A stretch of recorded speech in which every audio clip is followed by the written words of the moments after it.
You see a lot of athletes announce retirement and then don't retire because they have so much love. Have you been have you had any times like, maybe I was tripping a bit?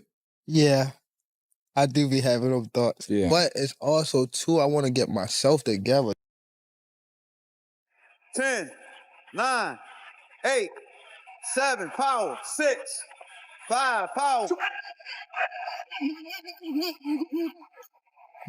I made the decision to train in DC because, I haven't been in the coldness in a minute. I haven't even trained in the coldness in a minute. So I feel as though this will help me.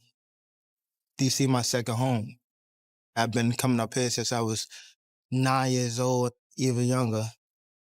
So I'm not really trying to get in his personal business. Probably just showing him that, I could do anything, especially in your backyard.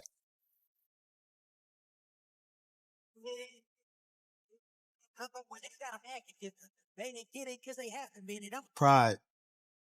Some people be made for it, some people don't. It's not going to win. You better be ready. It's my first day back to training. My body definitely needed a break after 4 fights in 1 year. But now it's time to start getting back into the swing of things, except something tells me that today isn't going to be that at all. I feel like I'm going to be thrown into the deep end today. All right, so watch in here on his shoulder, right? And then all the punches we're throwing are going to be short. Da-da-da-dum, da-da-da-dum. Change the angles. Box!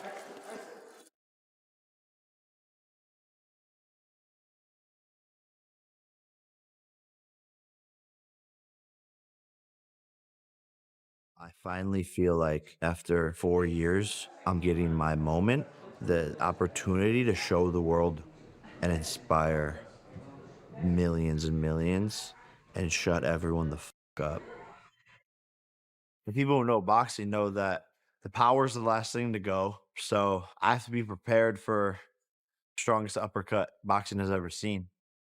And I'm going to have to weather the storm, outbox him. Off this, yeah, on the right hand go. I think he's going to get clipped because he has a lot of openings for me to land some big shots. There you go, man. Feel your legs, and then we'll do like the motherfuckers go. There you go. Still slow. So I'm going to have to throw misdirection jabs. Jab, jab, this, jab. Every jab in the fucking book. There you go. It comes from the legs. It comes from the legs. Whatever his future holds, fight fans will be watching. And this next one, it's got all the ingredients for something special.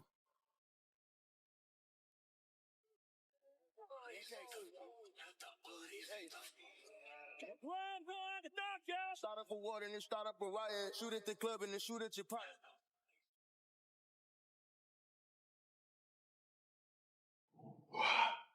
Ooh, yeah. Bro, what are you doing? Training for the fight, but also celebrating Oktoberfest at Doghouse. Slip inside, uppercut. Whatever comes next, fight fans will be watching closely. And this upcoming bout, it has all the makings of something truly special. Some really experienced southpaws that are smaller. I think Montana Love is coming in.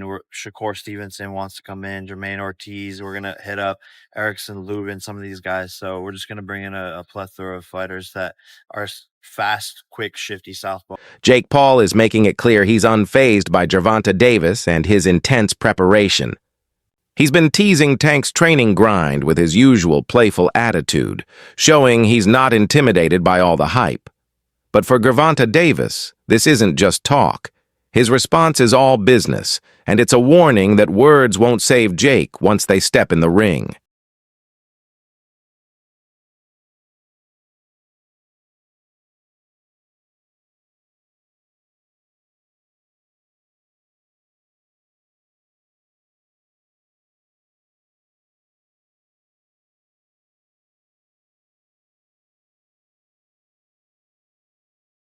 Tank didn't take Jake's mockery lightly.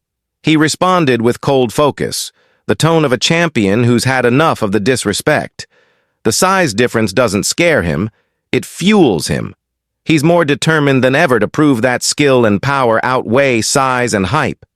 Now the real question is whether Jake Paul's confidence and size advantage can survive Tank's fury.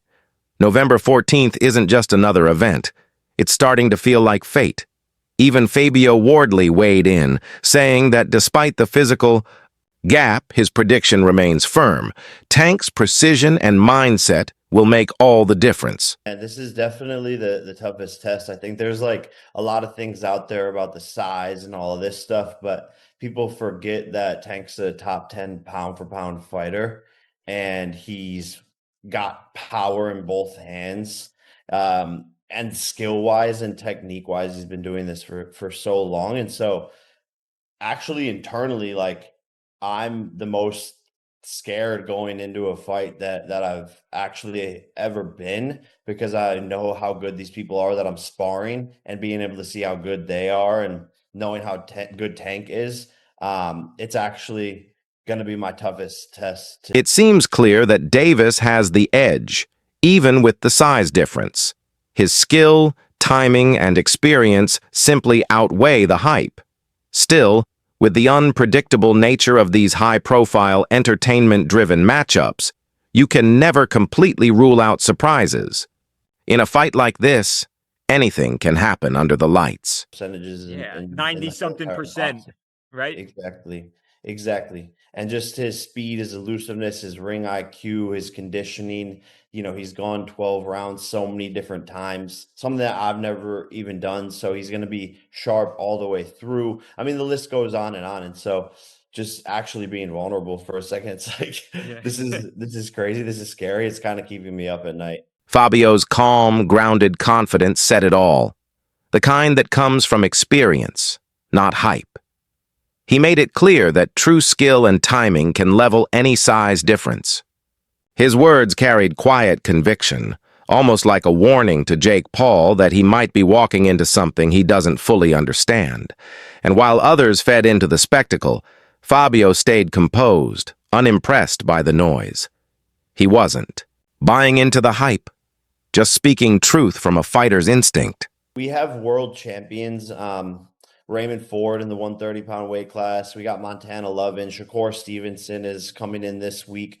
So just sparring against guys on their level and people who have, you know, been doing this their whole entire lives. But we're really focusing on speed and not as much on power. I'm not doing as much like weightlifting and all of that stuff. I'm actually trying to like lose some muscle so that I have less weight and so that my punches are coming off faster. He spoke like a man who's seen it all. Too many hype-fueled fights and not enough real battles. To Fabio, this matchup felt more like entertainment than legacy, more show than sport. That's why his tone carried disinterest, not disrespect. Yet hidden in his words was a quiet challenge, a subtle reminder of what true boxing should stand for. His reaction sparked debate among fans. Is this fight about skill or spectacle? Meanwhile, Jake Paul seems determined to silence that question, showing through his recent training that this time he's here to prove something real. Always need to have the W and come out on top. Yeah. And also shock the world and even shock myself and show myself what I'm. It's clear Jake Paul is approaching this fight differently, like a man who knows everything's on the line. Instead of relying on bravado and showmanship, he's training with purpose, facing high-level competition to sharpen his craft. His focus now seems to be on precision, endurance, and timing, rather than just power. Each training clip feels like a statement, proof that he's evolving behind the scenes. The energy in his camp has completely shifted, and fans are starting to sense it too. This isn't the same Jake Paul we've seen before. When the bell rings, it could be the most explosive version of him yet.